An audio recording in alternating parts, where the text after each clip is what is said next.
So congratulations, your gig is now live and on the marketplace, and what you want to do is get some sales. Now, this is the kind of whole purpose of why we're doing this. If you leave it on the Fiverr platform to its own devices, you will get some sales, but you might have to wait a couple of weeks. You can see that Fiverr does give some good visibility for new gigs. You can see in recommended here on the let's say the third layer, the third level down, they have new sellers here, new arrivals, new arrivals, and these are gigs that have no ratings on them. They also have a new section here where all of these gigs are essentially new arrivals who haven't got any ratings on them. But you can understand from a customer's perspective, even though there's some good visibility there, they're probably more inclined to choose a gig that has at least 1 or 2 ratings.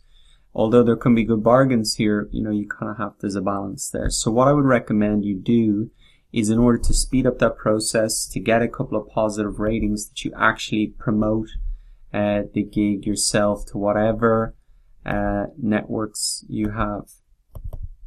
So let's say you're this guy, you haven't got any ratings yet. What you should do is, and you can see this when you set up your own gig, is you'll have these social sharing buttons. And I would share these all out. I'd even maybe email people specifically to say, hey, I've created this good gig. I think it'd be suitable for you. Or just even, will you try this out? I'll get you a beer the next time we meet up.